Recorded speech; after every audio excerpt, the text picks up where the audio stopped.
Do you know anyone else that you went to undergrad with who had a really difficult time balancing work and school? Yeah. My boyfriend, actually, he is the complete opposite. Like, he had to pay for everything. And he was working, like, a full-time job at that point and going to school at night. And it was crazy because at that time he was doing, like, engineering. So it was, like, crazy demanding. And then he eventually switched because he just couldn't handle it.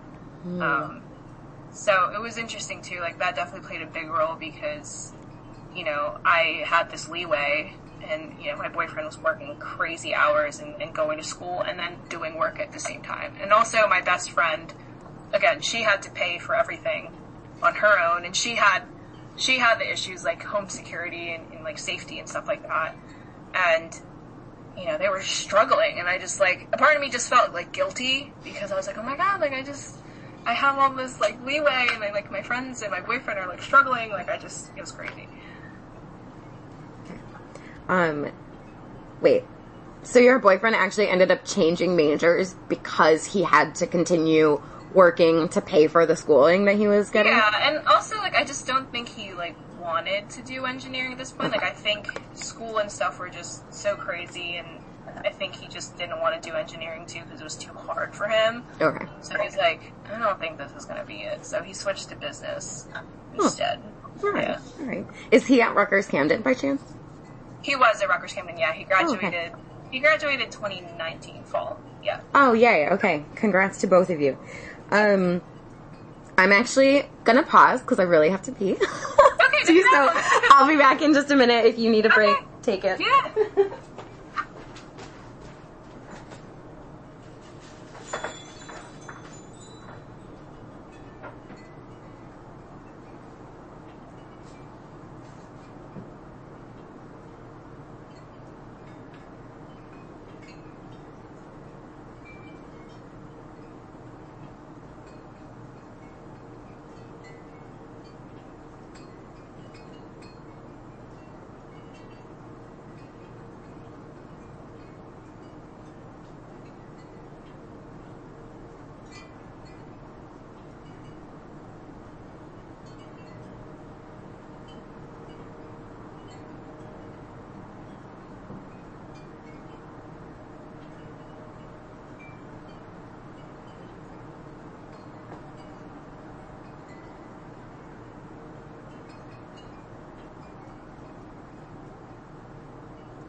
Sorry about that. Okay. Looking back, before you went to college, what did you think about how you were going to pay for it? I knew that my parents were going to pay for it.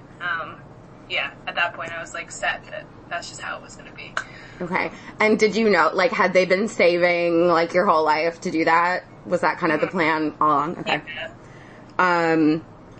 And you already sort of mentioned that your mom said, we don't want you taking out loans. What other kind of advice or input did you get from them about loans, if any? They basically said, like, you don't ever want to take loans, don't ever do them, because, which I get, you know. But at the same time, I wish I had that education about them, because as I was doing grad school and, like, going through undergrad and realizing I had to go through grad school, I knew that I needed that education about it. How did your parents, or if you know, like, what made them so adamant that they didn't want their kids to take out loans for college? I think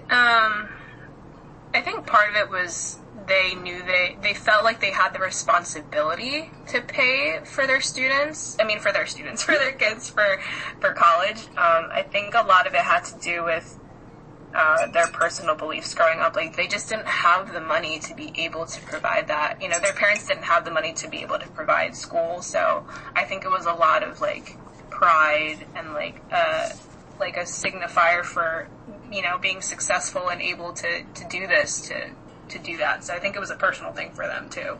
Okay.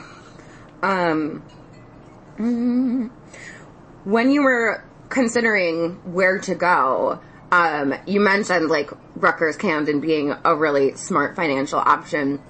Did you look at other schools, maybe out of state or private schools or anything else, and decide like that's too much money? Yeah, like I knew it was a way too much. Like I knew it was cool because they were advertising like this is what you get, and all this stuff and blah blah blah. But it just never appealed to me, honestly.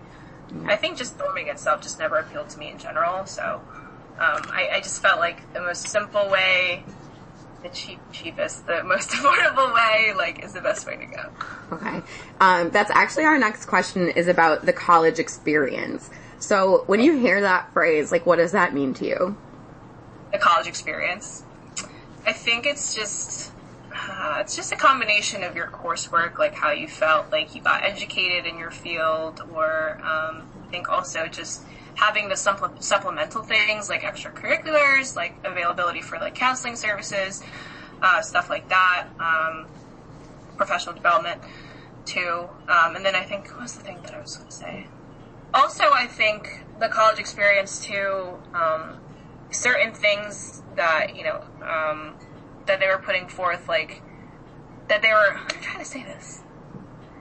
So, like, I think the research experience for me was one thing. So, like, being able to share to your students, like, you have these opportunities to do research, or you have this other opportunity to participate in the community, like, stuff like that, I think is what the college experience is too.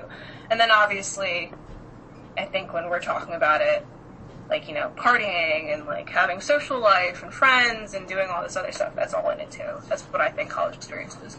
Okay, cool. And you said that dorming never appealed to you. How come? I think I was just so comfortable at home, right? And I also really wanted my car. Like, I was, I'm still into cars. Like, that was what I wanted. That was, like, the biggest thing. I had a fear of, like, if I were to dorm, like, I just felt like I was going to have my luck, like, a terrible roommate situation, and, I just have everything here, so I didn't want to dorm. All right, fair enough. What did you get out of college? That's an interesting question. I think college was, like, really important for me, because all throughout high school, I kind of was just doing things, whatever, like, to the beat of whatever, and kind of just seeing how things go. But college, I was really able to do my own thing and take my own direction and stuff like that. Even though, especially, I think, too, I went through so much stuff my freshman year of college, like, mental health-wise, like, anxiety, depression, all that stuff. And after I overcame that, I was really able to, make something of myself through college, which was great. So it was a big thing for me. It was very important. So a lot of, like, self-esteem, stuff like that I got out of it. Okay. And that this is kind of out of order, but I just thought of it. When it came to picking your majors, did your parents have any input? Like, did they? They kind of just let me do my own thing. Actually, in the beginning, when I was first starting into, like, senior year of high school, they were like, oh my god, you're really smart, you should do, like, pharmacy, stuff like that. And I was like, but they didn't want me to be a nurse, which was interesting. That I was gonna ask. Okay. They didn't want me to be a nurse. They didn't even want my brother to be a nurse, but they were like, why don't you do, like, pharmacy and stuff like that? And I was like, no, I don't want to do that. I looked into it, and they were, like, having me do a lot of things, too. They were trying to get me to consider do a lot of things, because even in high school I was, like, an engineering person too. Like, I was really good at that stuff. They thought about that, but they never talked about, like, psych. They talked about teaching, because that was obviously the other, really important thing at home in the Philippines, but they're like, yeah, why don't you do these other things, and, like, medication, and maybe be a doctor because you're so smart. And I was like, no.